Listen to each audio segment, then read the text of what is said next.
If one of your 2026 goals is to secure that fully funded scholarship to help you study abroad, but you're not clear on what to actually do step by step in order to win one, then you have clicked on the right video. I'm going to be taking you from overwhelmed and maybe confused to having a clear, realistic plan, even if you think your grades are not perfect. And stay with me to the end because I'll be sharing the top mistakes that make even brilliant application lose out on scholarships without realizing. Hello everyone, my name is Victoria Adeoye and I'm a master's student of International Governance and Diplomacy at Sciences Po Paris, and I'm a two-time MasterCard Foundation scholar. On this channel, I share scholarship application tips and about life living in Paris. By the end of this video, you should get a big picture of how scholarship application actually works, where to find legit scholarships, how to build a profile that scholarships committee cannot ignore, how to approach your CV, recommendation letter, motivational letter, and other relevant documents, and the timeline that you should have in mind so that you're not rushing and panicking at the last minute.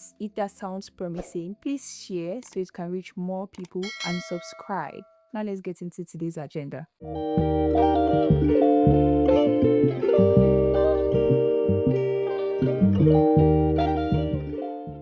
Before we start talking tactics, you need to understand the game that you are playing. There are 3 things that you should get clear as you step into the world of scholarship application. First is the rule of the game. Sorry to break it down to you if it's new, but not all scholarships are the same. Scholarship application procedures are not all designed in the same manner. I like to put scholarships into 3 broad categories. The first category is the university-based scholarship. Majority of these scholarships are merit-based and are provided by universities. They mostly cover tuition waivers or certain percentages of tuition and may or may not be expected to cover other aspects of living expenses, travel costs, etc. You can think of the University of Toronto, Lersabi Person International Scholarship, Sciences Po MV Business Scholarship, London School of Economics Graduate Support Scheme. All these are examples of university-based scholarships. Next category is the foundation and organization scholarship. Majority of these are need-based scholarships and or a combination of the two, and I mean need-based and merit-based scholarship. Think of things like the MasterCard Foundation Scholarship Program, the DART Scholarship, the Fulbright Scholarship, the Erasmus Scholarship, Total Energy Scholarships, the list go on and on and on. The third and final category that I like to have is the government-based scholarships. We're talking scholarships like chevening by the UK government. We're talking mext by the Japanese government, the CSC Chinese government scholarship, the GKL scholarship by the government of South Korea, the Turkish government scholarship. I forgot what it's called. I think it's Turkey Busilari scholarship, the PTDF scholarship, the Petroleum Technology Development for scholarship by the government of Nigeria. All these are examples of government scholarships. And many of the free funded scholarships you would find are in category 2 and 3. And when I say fully funded scholarships, I want you to think 100% tuition covered, monthly stipend, travel costs, sometimes housing, health insurance, and even arrival packages. Basically, you have your academics fully funded without having to worry so much about basic costs. That said, you need to understand each categories, their requirements, and what each of these kind of scholarships are looking for, so you can distribute your efforts wisely on things that truly aligns with what you're looking for. You should be asking yourself questions like, can you afford to cover certain percentages of your tuition if you have to? Are you looking out for only a specific country or study destination, regardless of whether it is fully funded or not? Or perhaps are you looking for a study destination that has more expertise in your particular field of studies? Or are you open to anything, anywhere, as long as it is fully funded? And the application processes are not the same. Some of these scholarships require that you apply directly and only to the school. Some require that you apply to the scholarship first, wait for nomination before proceeding to the school. Some require that you apply to the school, indicate the scholarship that interests you out of the list of scholarship partners that the university has, and wait for further directions on the next steps for the scholarship when you finally get admitted to the school. Some require that you apply for application fee waivers first. Some automatically waive application fees. Some require that you submit a research proposal in the process of your application, and some don't. There are a lot. And what works for scholarship A or university A doesn't automatically apply to B. You also need to understand that these scholarships follow a predictable cycle. Many major scholarships for the next academic year open between August and December. The peak application season is between September to February. This is where you have a bulk of deadline all happening at the same time, and people who are prepared early are the ones that can actually walk through this season less overwhelmed. If you understand this cycle, you start positioning yourself like someone who knows exactly what they're doing. The good news is that these programs already know that their 2026 intakes are coming, so they usually repeat every year with similar requirements. Not the same requirements most of the time, but similar requirements. So if you start preparing now, you are not too early. In fact, you are just on time. These are some of the rules of the games that you should get familiar with. And second is what I like to call the game within the rules. This is your mindset and how you move. The truth is, no one is going to randomly hand you a scholarship. No agency, no pure, no connect, no individual that you face to fill out the forms for you is going to magically or automatically hand you a scholarship. I believe that part of the game is showing up for yourself, doing the research, gathering the documents, writing the essays, meeting the deadlines, and generally taking responsibility for your own journey. Because if you outsource your efforts, then you outsource your results. And that's so much at stake. I'm particularly restricting this because I've received lots of DMs from people who have reached out to ask if I can apply for them. How much do I charge? If I write essays for people? No, unfortunately, I can't. I don't. So your mindset is important on how you approach things. From my interactions with many individuals, I realized that some people probably think they are not smart enough, they don't have enough experience, they don't have what it takes to independently put together a good application. Well, nobody is born ready. You have to prepare yourself for what it actually takes. And if by chance you sometimes have one of these thoughts, I implore you to give your mindset the chance to evolve and believe more in yourself. And the third one is the game after the rules. This one is the very important emotional game that nobody wants you about. You have to prepare yourself mentally and emotionally for possible rejections. It is very possible that you get a scholarship on your first application, and it is possible that you don't. And if you don't get it in your first trial or in whatever trial it is, your next application is going to be better, even if it is by 1% than the previous application. And that is the magic of compound efforts. You've probably heard a lot about rejection letters, love letters as I like to call them, and I can relate to a lot of them. So the first time I actually started applying for scholarships to study outside of Nigeria, I applied to about 9 to 11 scholarships at the time before I got the fully funded scholarship program for my undergraduate studies at KUST. But what if I'd let the first 2-3 rejections stop me? It would have been another story entirely. Fast forward years later, I applied to 3 universities for my master's. I got rejected for one of them, I got admitted to 2 of them, and I got a fully funded scholarship for one of them. And in fact, I only finally got into Sionspo on my 3rd attempt. I first applied in 2019, rejected. I applied again in 2023, rejected. And it was after I applied the 3rd time in 2024, I got in for the 2025 academic year. This is just to show you that rejections are a normal part of the process. Truth is, there are so many things, so many factors that goes into the decision-making process that has nothing to do with you as an individual. The cohorts, the quarters, the budgets, how your story appeals to the person behind the other end of the screen. So many. But if you let 1 or 2 rejections break you, then you lose by default.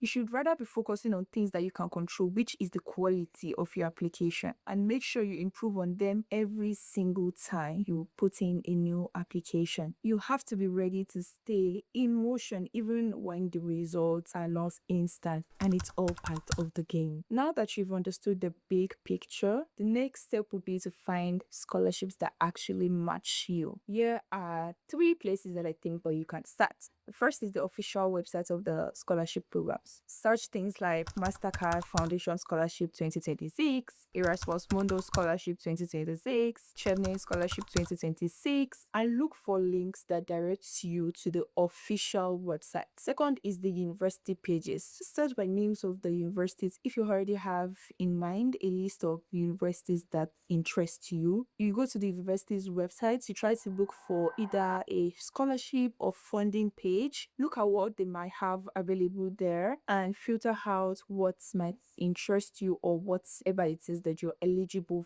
for. Many of these universities have partnerships with foundations or their own excellent scholarships or funds. And if you don't even know what to search, like you've not heard of any scholarship programs before, you don't know any schools that you can start searching from, this is why myself and many other scholarship YouTube channels and blogs are here. And I've been sharing with you actually. In fact, in this video so far, I've mentioned about 10 scholarship programs that you can already start your research from. And yes, if your goal is to access quality education, there are lots of scholarships in Africa that will give you that. We have the MasterCard Foundation scholarships at Ashesi University in Ghana, Kwame Nkrumah University of Science and Technology, Ghana, African Leadership University, Rwanda, University of Pretoria, South Africa, University of Makerere, Uganda, Pan Atlantic University in Lagos, Nigeria, and lots more. I actually have a video where I talk about the MasterCard Foundation Scholarship Program and the partner universities. I'm going to add the link in the description. So a simple search we do, but keep in mind, always find your way back to the official website so that you don't get scammed. There are also newsletter options like Opportunity Desk, Scholarship Raw, After School Africa that can provide you with a periodic, sometimes weekly, sometimes monthly, curated list of scholarships right inside your email inbox once you are subscribed to their newsletter. But always, again, click your way through to the official website before you believe anything. This is not an advertisement for any of them, or I am personally subscribed to After School Africa and Opportunity Dex. It's completely free to subscribe. And yes, I always triple check on the official website before I apply to anything, even from these newsletters. When you go to the site, check the requirements, the eligibility, the deadlines, what they are looking for in an applicant, what documents do they need that you don't already have. For example, academic transcripts, passports, GRE, do they need an English proficiency test? We all know that things like passports and GRE, IELTS might take time to secure. So how can you start getting them now? We'll get back to that in a minute. But yes, you want to be looking out for the scholarship focus, the mission, what scholars that have won the scholarship in the past. Their profiles are actually insight into the type of things that these scholarships look for. So study their profile. If you're the type that like to reach out, start reaching out now. Don't wait for applications to be open before you start connecting and reaching out, because at that time, best believe so many other people, so many other applicants like you are also sending messages asking similar questions like you do. And since it might be difficult to answer everyone, especially if you have to give repetitive responses to everyone, the chances that they would respond becomes low during those times. And the bottom line here really is, do not apply to random links or random agents on Instagram or TikTok. And here's what I want you to do after this video. Pick a list of 3 to 5, maybe 7, lucky number 7, scholarships that are fully funded, accept your nationality, match the level of degree that you're looking for, either bachelor's, master's, PhD, and that you meet the key eligibility requirements for. Write them down in a simple tracking spreadsheet with the name, the country, the program of choice, the possible opening dates, producing sincere circle, the deadline, a trackable link to find the scholarship program easily, and a list of documents that is required.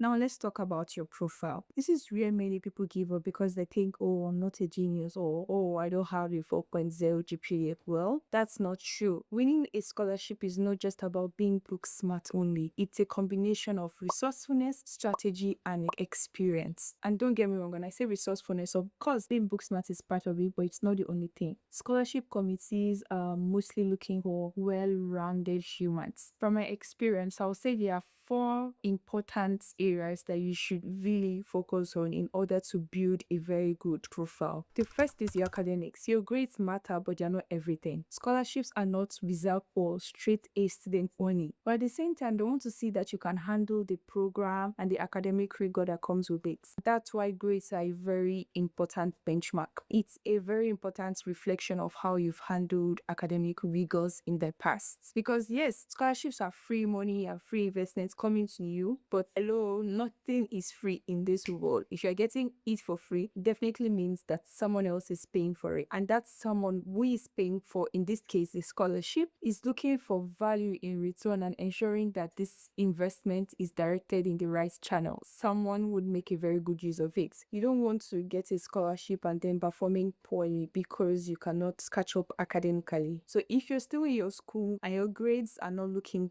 too good, work on them. If you've graduated already and your grades are not looking good, obviously you cannot change that, but you can try to balance them with strong motivation, relevant experiences, and clear goals. The next area is leadership and impact. Many applicants usually undersell and underestimate themselves here. Honestly, it doesn't have to be groundbreaking record of leadership and impact. Did you run associations on campus? Did you officiate clubs on campus? Lead projects at school or at work? Lead a church group? Tutor younger students? Start a small business? Volunteer in your community? These are leadership and impact stories that you can start writing down. And if you don't have any form of experience, community engagements, leadership, volunteering engagements, then start looking for them now. Look within yourself, look within your environment. What can you start doing already? How can you begin to contribute to your community? How can you begin to make impact or any difference now that is within your control, that reflects your values, your goals, and can essentially come in handy in your application? It doesn't have to be so grand or outside your reach for it to be valid.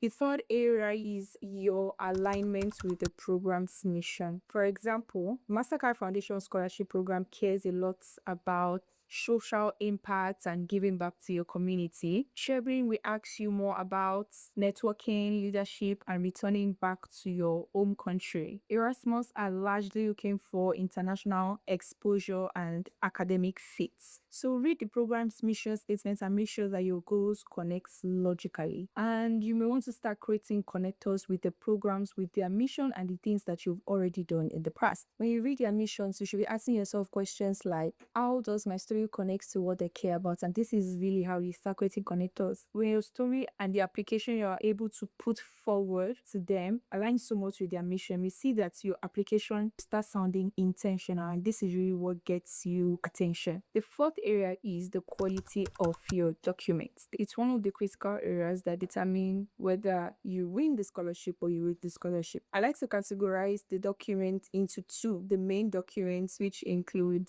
the CV, your motivational letter or personal statement, your research proposal if you have to write one, recommendation letters and transcripts, and on the other side I have the other relevant document, which could be your passport, GRE, IELTS, etc, etc, etc. I'll take some minutes to break down the main documents. First is your CV. I like to keep a clean and professional CV that usually don't exceed 2 pages. It's very helpful to keep only the very relevant stuff so that your CV can be very scannable. Use clear sections for your experiences and leadership engagements. Use action verbs, words like led, organized, created, monitored, mentored, initiated. Those are much more result-oriented words. A very good way to approach this is for every activity, you ask yourself, what did I do and what changed because I was there? Try to answer these questions and you see how your tone changes from just describing your experiences to being result and outcome oriented. Another important document is your motivational letter or your personal statements. I have a whole video with 20 tips on how to write a motivational letter with fellow students who are also scholars from Sciences, so I won't be repeating everything here, but the main points are: carry a clear hook that shows who you are and the problems that you care about. Make sure that the program that you're applying for connects with your past experiences and or your future aspirations, the things that you want to do after the program. Let it reflect you as an individual. I recommend you watch my motivational letter video. I'm going to leave the link in the description box below. Another important document are the recommendation letters.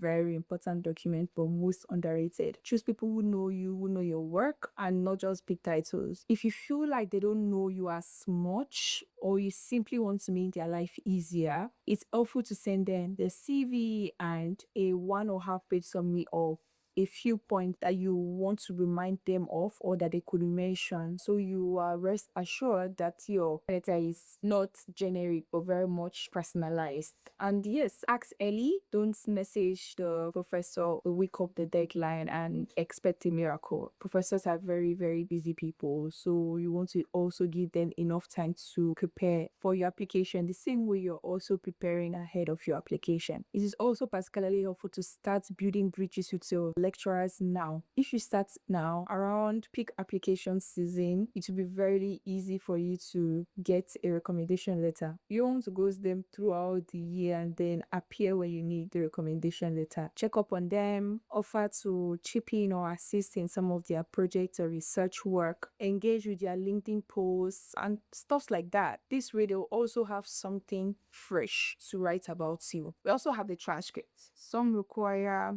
official transcripts. Some are okay with sending the normal transcripts that you have. Some require that the university send the transcript directly to them. Some require that you upload your transcript yourself. Pay attention to these differences and start early to secure the documents according to whatever process you have to use. For the other relevant documents, for example, if you don't have a passport, start processing now. We know that things like passports can take some time, so it is very helpful to start processing them now. If IELTS, TOEFL, or GRE is required, plan ahead, start preparing to take the exams now. The coherence of your application and how thoughtful your document is very important for your application process. Upload neat scans, clean docs, well-titled documents. All of these little things shows that you respect the time of the person going through your application. These are the 4 main areas I think you need to invest in to build a good profile. So now, still very much at the beginning of the year, your job is to start building evidence in each of these areas. Start asking yourself, what program can I start or join this year that aligns with the scholarship that I want?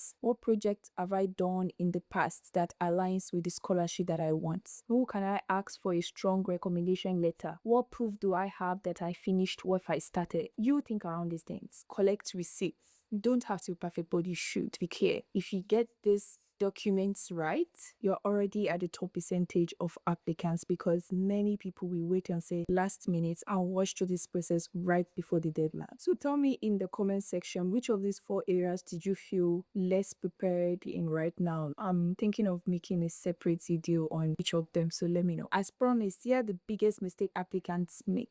And rest assured, I've made some of them myself. One of them is starting too late. If you're waiting for the call for application to be announced before you start thinking about and preparing your documents, you're already a few steps behind. Scholarship applications take time and intentionality. Researching programs, drafting essays, reviewing and proofreading the essays, preparing your CVs, all of these things takes time. If you have to start all of these processes for different applications around the same application season, at some point you feel overwhelmed and rushed. And trust me, rush applications looks like rushed applications, so you don't want to rush your applications. Another mistake is applying randomly, just sending the same motivational letter or personal statements to different schools or scholarship programs. No research, no customization, no understanding of the program's mission or values or focus of the program of study. If your letter could be sent to everywhere, and it means it's not speaking specifically to anything. Of course, it's you, a same person, and your story stays the same. But even if your story stays the same, the angle would probably change depending on a scholarship, the focus of the degree. When it's very obvious that you don't customize your personal statement, you are basically telling the community that you did not take the time to understand what they care about.